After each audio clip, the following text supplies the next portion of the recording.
All right, and good evening, everyone, and welcome to this week's episode of Tea with Doug G. If you do not know me, my name is Doug Gooden, and this tie and shirt is not working. I'm sorry. I thought I would try something new, but it didn't work. But that's not the point. This is the point. Y'all, I am so very excited to welcome my three incredible guests for this evening. We have the production team of Next Act's upcoming cabaret, Broadway Backwards. We are Next Act. We have Bryson Parker, Shannon McCarthy, and Trent Rayburn. Y'all, welcome to the show. And why don't y'all just take a second and introduce yourself? We'll start with Bryson, go Shannon, and then finish with Trent. All right? All right. Hi, guys. My name is Bryson Parker. I am the director of Broadway Backwards. We are Next Act, and I'm also the associate artistic director of Next Act. Hi, I'm Shannon. I'm the assistant director for Broadway Backwards. My name is Trent Rayburn, and I am the music director. Yes, and as we all know, if you've been watching this show for a hot minute, we love Next Act over here, so very excited to have y'all on to talk about the show, talk about the process, and all that jazz. So, y'all, without further ado, let's jump into some questions, okay?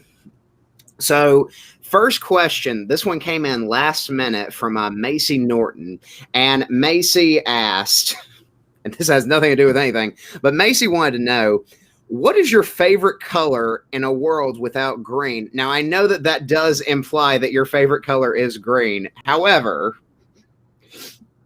in a world without green, what is your favorite color? So I guess my favorite color wasn't affected, but my favorite color will always be, regardless of what universe we're in, purple.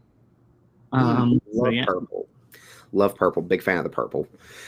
Shannon and Trent.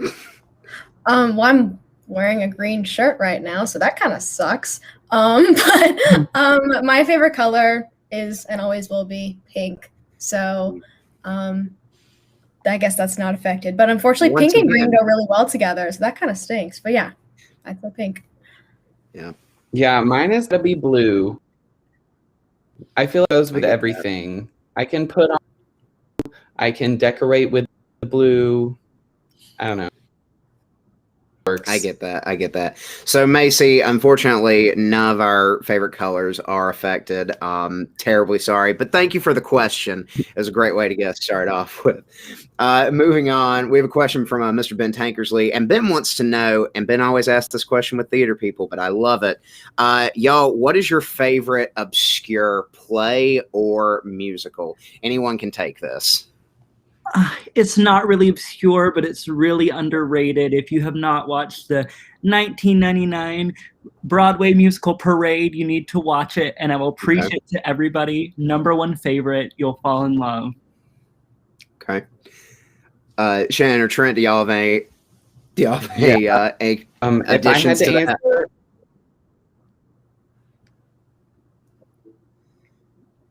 Go ahead. Too obscure, but I've always enjoyed the Osage County. It's like it touches on themes of addiction and depression and like in the middle of the country. And it just feels like such a real show, like something that could actually down to earth happen. It touches on stuff that a lot of people go through. I feel like a lot of shows that we'll talk about and are familiar with are, you know, like comedies or like flashy fun, super great, and I love those too, but we don't always really hit home like that. So I love August Osage County as well. Yeah, about August Osage County, Shannon, I'll let you answer in just a second. But Trent, let's talk after the show. Let's talk about August Osage County just a little bit because but then Shannon. So honestly, I have a lot of like obscure plays, or I guess what I think is obscure that I really like. One, let's see. I just did a project, or I just finished doing a presentation on this for a class. It's called Mr. Burns, a post-electric play. Okay, maybe it's not obscure. Okay, but basically, no, in the same way that me and Trent need to talk, you and I also need to talk after this show. So good. Basically, for like any of y'all who don't know what it is, it's basically it's about like a post-apocalyptic world where like all the electricity like stops working basically, and it's about kind of seeing like how different elements of pop culture sort of like evolve over time. So like they particularly The Simpsons, and it basically like just shows like how they might evolve, and like it shows like 7 years later and then like 75 years later, and it's just it's wild. It's so good. And the entire last act is a musical, which is it's fantastic. a musical of The Simpsons. Yeah, it's insane. I feel like I pitched Parade kind of poorly, but you know, quick and dirty version of it about Mary Fagan and Leo Frank takes place right here in Georgia, and it has a beautiful score written by Jason Robert Brown. So if you're a fan of JRB, look into it. Okay, so I don't actually have a question slide for this, but Bryson, this is something that I'm always curious about, and anyone can answer this. I just don't know. Do you have any good play recommendations that are set in Georgia? And this is purely just because I don't know a lot of not plays that are set in Georgia. I know a lot more musicals that take place in Georgia. There's a lot of musical theater repertoire centered around Atlanta, especially having to deal with especially like soul music and Motown music. But there are some really good plays set in the South that I feel are just good Southern classics, even though they aren't necessarily set in Georgia. But Okay, cool. Yeah, I was just curious.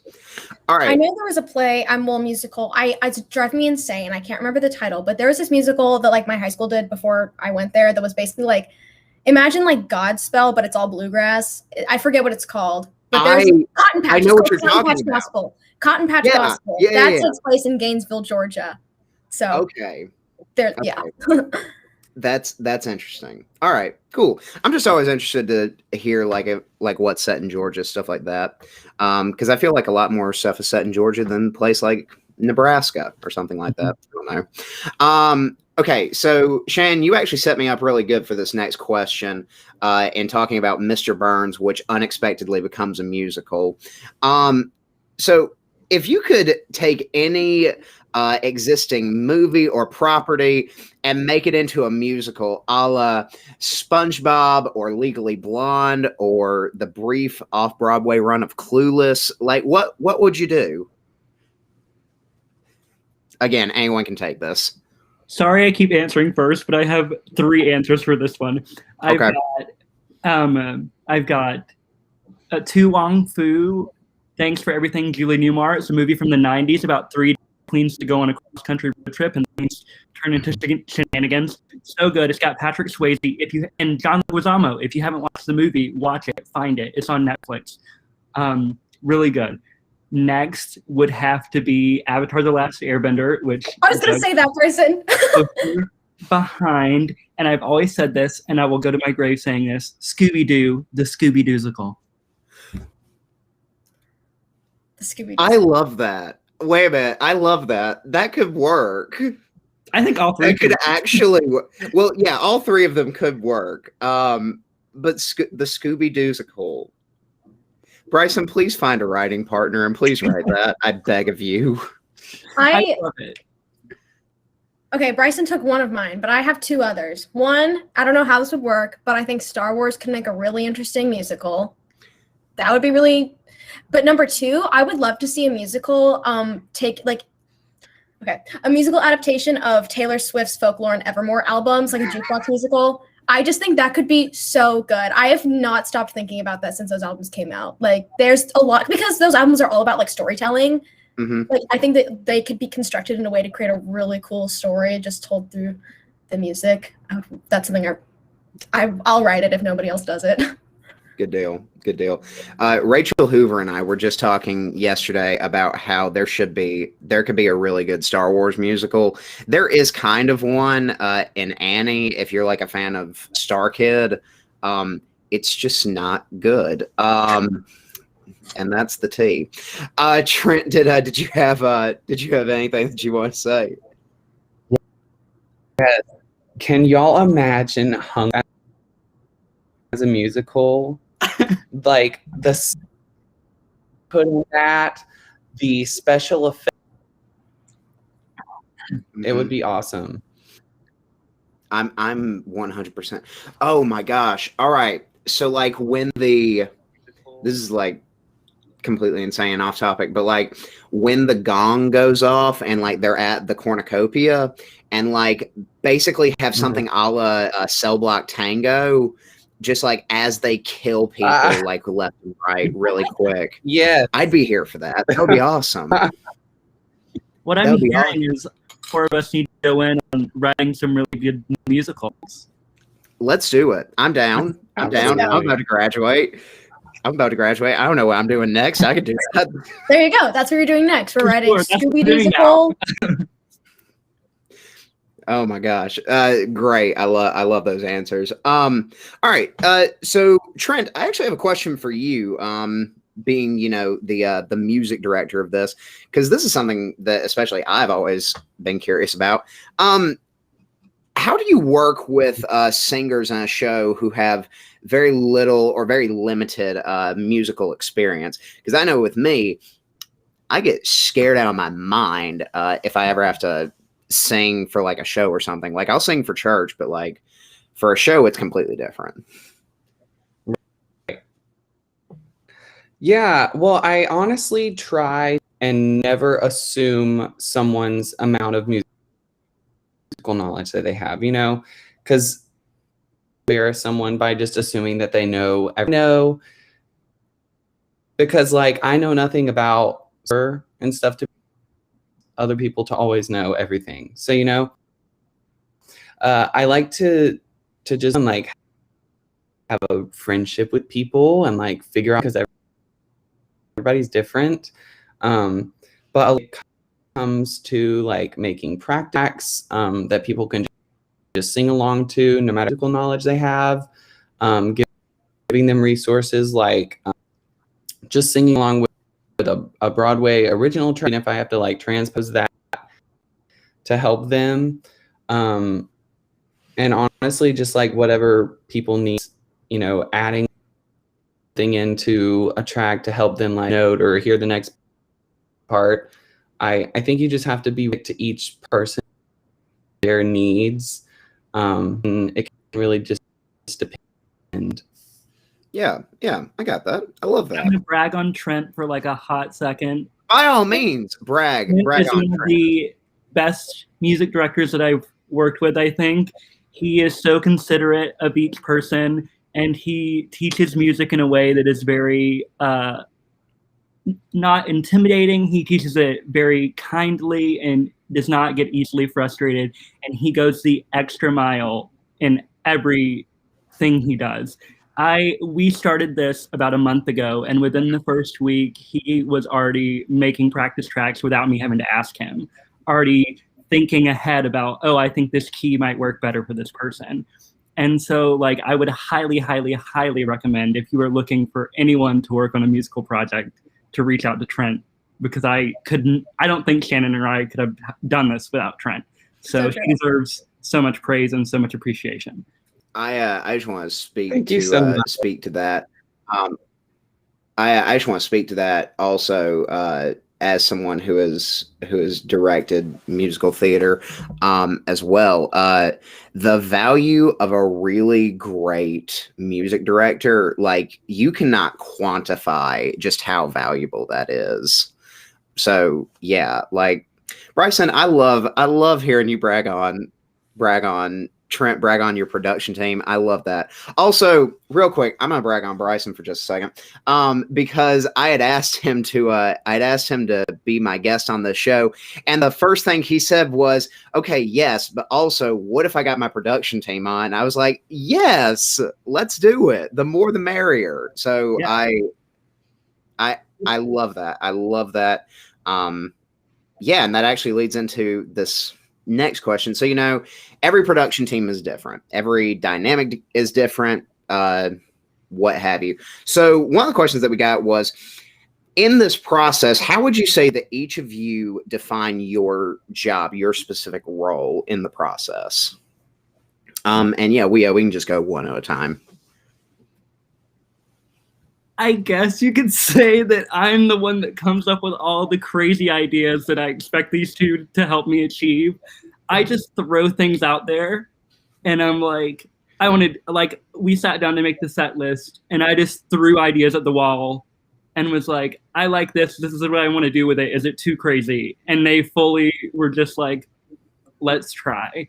So I came up with all the concepts with their help, of course. You know, they helped me a lot in shaping what it turned into. But I just came in with a lot of ideas, ways to interpret songs differently, ways to, you know, make it different and make it fun in the style of Broadway Backwards.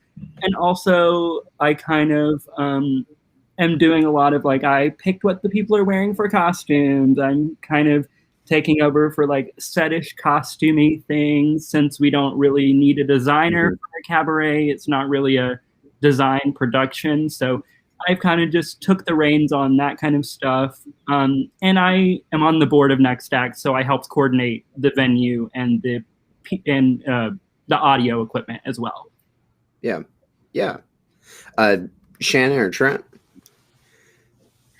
Well, my role basically is I'm the assistant director. So a lot of it is primarily assisting Bryson with whatever he may need. A lot of what I do also has to do with like scheduling. Like I created like a whole production. We called it it's called the production Bible because it has all of the important information we'd need for the production, right? So I kind of like manage everyone's conflicts, and when we're building the schedule, I'm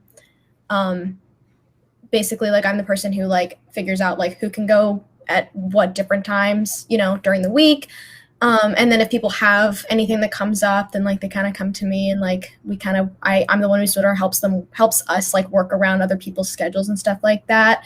And then I basically like Bryson is very much also in charge of like the acting part of the performances, and he does an amazing job directing in that way. And basically like sometimes I'll offer additional feedback or additional notes as well. And so a lot of my stuff is very much comes down to the organizational administrative parts of running this production. I'll also be kind of working as like a stage manager type of role during the actual performances, just to make sure everything runs smoothly. So yeah, that's kind of what my job is. So yeah, another role that cannot be underestimated, the value of a good AD/stage manager. Good Lord. It doesn't happen otherwise. And then Trent, bring us home on this question. Yeah, so we kind of talked about what I do, but making tracks, transposing, figuring out what works for people, songs, notes, rhythms, all that good stuff. Has been so fun. Like, actually teach me in person, especially the cast that we have that is just so like ready to go, and they're so talented. Anything more. But other than that, like Shannon has a vision, and I feel like I have a musical vision as to wants to go, how I want them to sound, because, you know, like I said, such amazing people, and they could go up there and sing just fine without me, but I feel like I have sort of a directorial role in like is in the song that they make, you know. And I will often sound for the actual production. Awesome. Yeah, love to hear that. All right, so actually, going off of a question that my mom asked in the chat. Hi, Heidi. So Heidi wanted to know, you know, we're talking about Broadway Backwards, this cabaret that's coming up, and my mom wants to know, is this actually going to be in person? Yes. It is a 100% live, however, masked and social distanced. We aren't crazy folks. Yeah. And outdoors. Yes.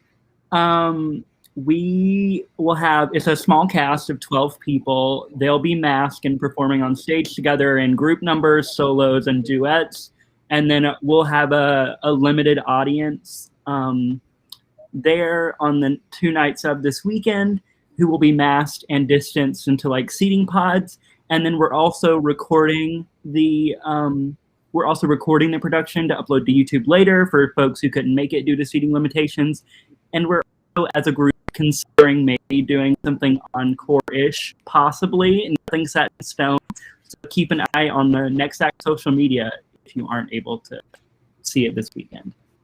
Yeah, absolutely. Absolutely. And kind of going off of that, so thanks, Mom. So, you know, it really is exciting, the fact that this is the first in-person thing that Next Act has done all year. The first in-person performance for a lot of people on campus at UGA. And something that I'm curious about is, you know, we would like to forget the past year of COVID and the entertainment industry, like, death that happened. However, I think one of the things that's come up time and time again is just the fact that the way that so many different companies, so many performers have been able to adapt and change the way that they make art, they produce art, how that's changed over the past year and sort of strengthened their skill set. So something I'm curious about is, you know, looking back on this past year, and as we start to go back into in-person performances, sort of that status quo, is there anything that you will kind of miss from that solely virtual performance space that you probably won't have going forward? Or kind of an offshoot of that, is there something that you've picked up this past year that you hope to carry forward? I have a good answer to this question, I think. Next Act, Let me have it. We have done a lot of creative things trying to make these virtual cabarets stick. And I think one of the blessings about virtual cabarets is that they do give you a sense of creative liberty, especially when they are pre-recorded, you know. And so I would just like to, you know, call out our most recent cabaret, Boss Babes. They turned it into like a collection of music videos and presented it in like a music video format, which was really cool. And, you know, you can't really manifest that on stage as well as you can with editing and, you know, segues and transitions and things like that. And, you know, that is something I'm going to miss, you know, being able to take a project and just saying, okay, we have film equipment, we have talented people, and we have a vision, and we can pretty much, you can make so much more happen on a camera than you can on stage a lot of the time. Not saying I love theater, theater's my thing. Like, I went to school for it for a reason. But there's something about the style of film that you can accomplish a lot greater feats a lot more smoothly. And I think that's something that will be missed, but maybe we can find some ways to hopefully carry over into live performance and learn from our time behind the camera. Definitely. I think that's great. Yeah. I think that's great.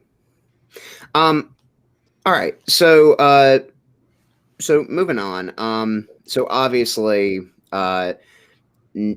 all the student groups at UGA have really been trying to kind of like get their feet under them this past year, trying to figure out how do we move forward with events, with projects, while still, you know, being safe and staying flexible.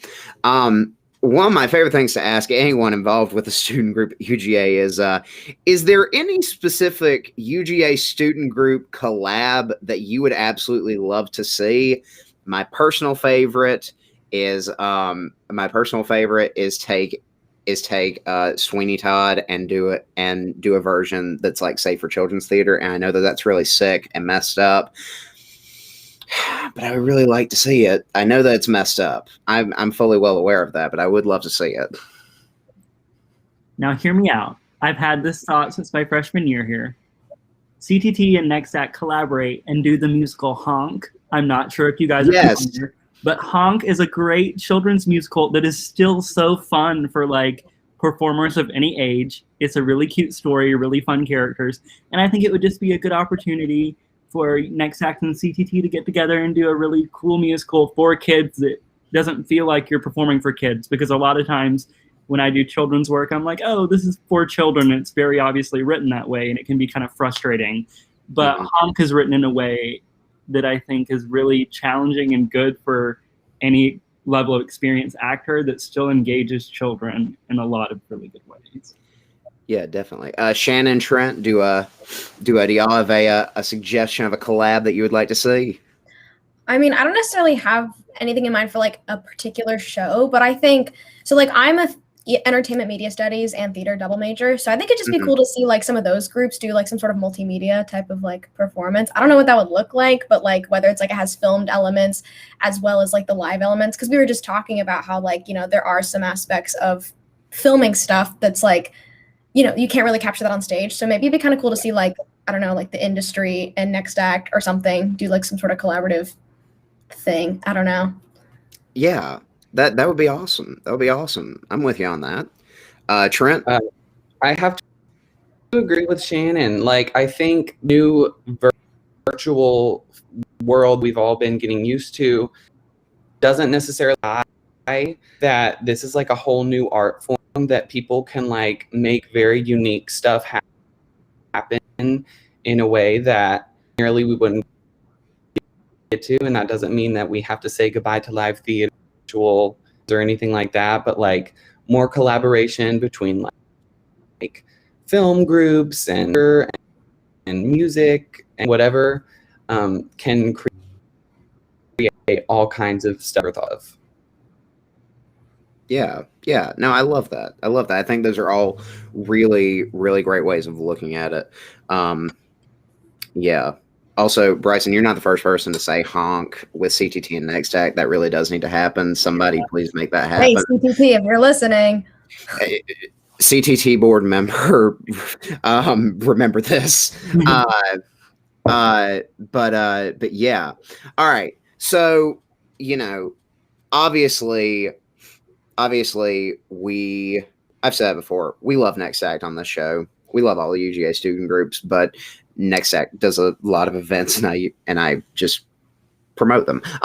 But being that all of y'all are involved in Next Act, how do you see Next Act changing in this coming year with all that has happened this past year?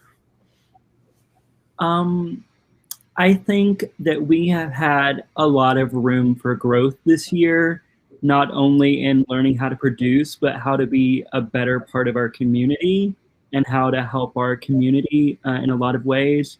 We've done guest speakers this semester that are speaking on social justice and racial justice in theater, and we're trying to implement some of those practices into our rehearsal spaces and into our productions to ensure that everyone in the Next Act community feels really safe. We are really trying to, you know, make Next Act an open and safe space, especially in the coming year after all of the reckoning that our country and the globe have had. And we're even offering a new DI coordinator position for our board, which is a first for our organization. We've never had an EDI person, and I think it'll be a welcome addition to our team. So I'm really proud to be part of an organization that is taking steps to seek justice and make everyone feel like they have a spot in the community. Definitely, absolutely. All right, now talking about Next Act, talking about how it's going to get better next year. Bryson, you said you were on board for Next Act, right? Yes. Okay, sweet. I just want to make sure that I didn't miss that. Well, Bryson, is there a very specific way that people could get involved with Next Act in a way that's coming up like right now? Yes. Would you care to share that with us? So we are currently having our executive board is looking for applicants. Applications just got extended to May the 4th. We're looking to fill 6 positions. I could list them all if I was looking at a piece of paper, but you can go on our Instagram or our Facebook and find out. They are 6 wonderful positions. You will have an influence on our season selection for the upcoming year and also for the direction and the continued growth of Next Act. And it's a really good way to get involved. No level of experience needed. It's welcome for everybody. Like I said, we like to be a welcoming, inclusive environment for everyone. So just apply. You never know what'll happen. And if you're not the exact board kind of person, just follow us on Instagram, like us on Facebook, and check out our link trees that we have on all of our social media to get connected with anything that we're doing, whether it be auditions, spotlights, board applications, community events. We're always doing something. So just keep in touch with us. We really want to talk to you guys. Absolutely. And like I said multiple times just in this episode, love Next Act, love them to death.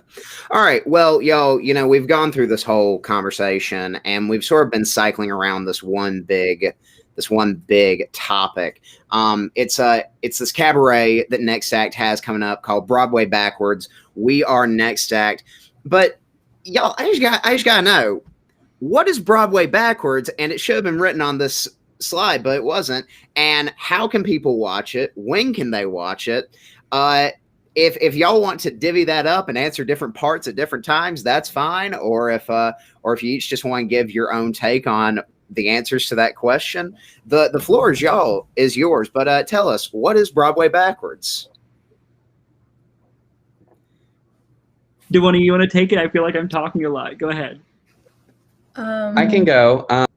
So Broadway Backwards is very much the opportunity for our cast members, honestly, to get involved, the audience also involved with theater in a way that they would usually in normal life, whether it's changing the gender or the intent of a song, or just the role that song plays. Like, you are going to be shocked at the choices that came out of our brains, I'm sure. But a treat. Yeah, I mean, exactly. Sorry, Bryson. Well, exactly what Trent said. It's literally just about pushing the expectations that people have about musical theater. All of the conventions that we're used to, all of just everyone's kind of expectations, and just seeing how we can surprise the audience and how we can just take certain tropes or certain just norms in musical theater and just kind of like turn them on their heads. And yeah, we're playing around with just like all kinds of different ideas, everything that Trent mentioned. So I'm really excited to see, for all of you to see, our takes on all this stuff. So I will say that I saw Bryson posted in the UGA Theater's Facebook page just some of the props he was looking for, and I don't know context for any of them, and I'm not going to say them on this show, but good Lord, I'm so intrigued to see what is in the show. Go ahead, Bryson.